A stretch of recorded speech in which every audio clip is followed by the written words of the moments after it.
Unit 17. Part 1. Do you like science? Quite a bit, especially the parts related to astronomy. For example, I love to read and watch programs about space. Whenever I learn a new fact about the universe, I get really excited. I'm so glad that more documentary series about space are being shown on TV these days. Do you think science is important? Yes, I think it is important because science improves our lives. For example, we might be able to cure diseases like cancer and AIDS one day because of a scientific breakthrough. Furthermore, science can give us clean energy sources that do not harm the environment. What do you usually use computers for? I mostly use computers to do internet searches. However, I occasionally play games or shop online when I have free time as well. Moreover, I sometimes take my laptop to coffee shops and libraries to get some work done. Do you think the importance of computers will increase in the future? If portable devices, such as smartphones and tablets, can also be considered computers, then my answer is yes. People increasingly rely on the internet to do things these days, and we will probably depend on it even more in the future. Therefore, any piece of equipment that can access the internet will be more important. What are the drawbacks of using computers? I think using computers makes us overly dependent on them. Last month, my computer broke down while I was at home. Since all my files and programs were stored in that computer, I couldn't work or play any games and became really frustrated. That incident made me realize that I depend on my computer too much. What kind of jobs do you think need computer skills? I have to say that having at least some knowledge of computers is essential for any job in today's world. Most companies nowadays use computers to do business. Therefore, it's vital that employees know how to use them properly. Do you use social networking sites? Yes, I log on to social networking sites from time to time. When I visit these sites, I mostly look at my friends' posts and photos. Some of them like to write reviews of the restaurants they go to, and these posts are very helpful to me. Do you think many people use social networking sites in your country? I'm pretty sure that a lot of Koreans use social networking sites these days. In fact, most of my friends use more than one such site. Even my father, who's over 50 years old, signed up for an account recently. He visits the site to get in touch with his friends. Part 2.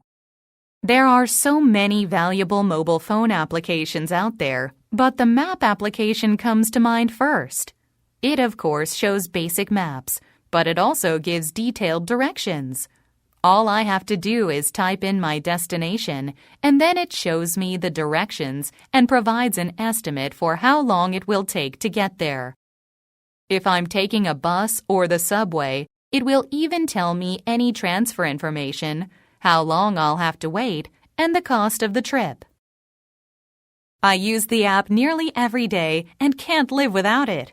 Since it also updates information on traffic conditions, it helps me decide whether to travel by bus, taxi, or the subway. This app is very handy, and it's helped me out a lot. I used to get lost all the time, even on familiar routes. But now, I can just check the app if I don't know where I am. This is especially useful on international trips. I can use the app to find my way regardless of whether I understand the local language or not. It saved me a lot of time and stress. Part 3. What are the differences between applications used by old people and young people?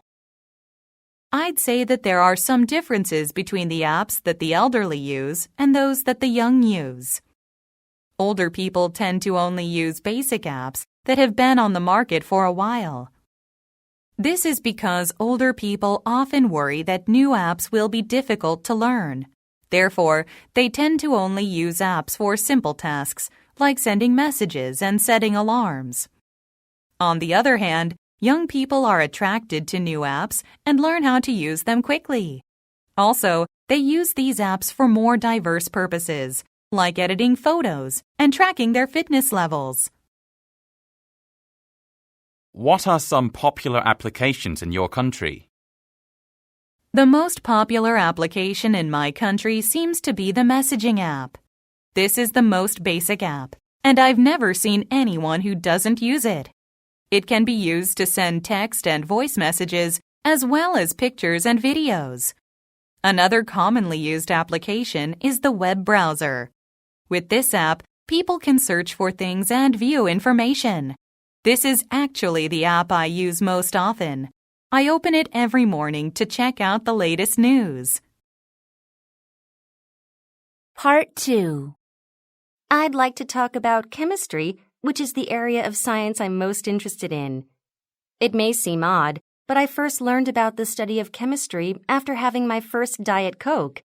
I couldn't figure out how in the world it could taste the same as regular Coke, but be calorie-free.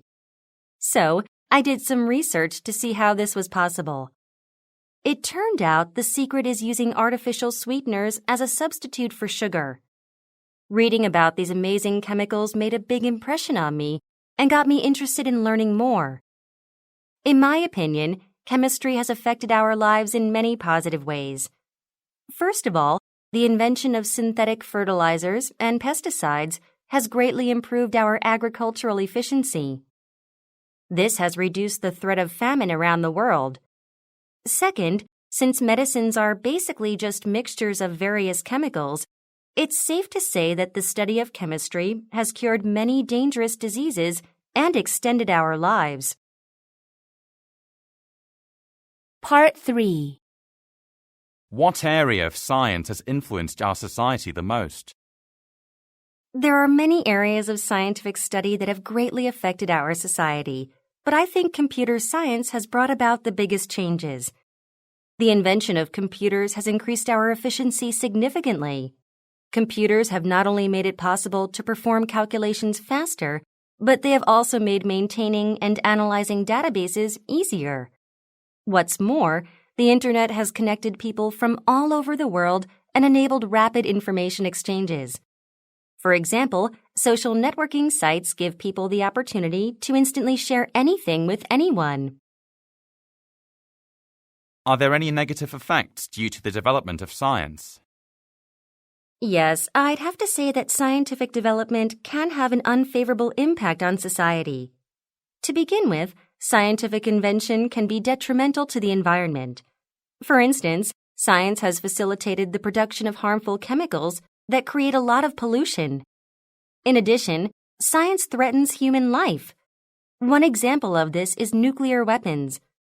These scientifically designed weapons threaten international peace and can lead to the deaths of innocent people.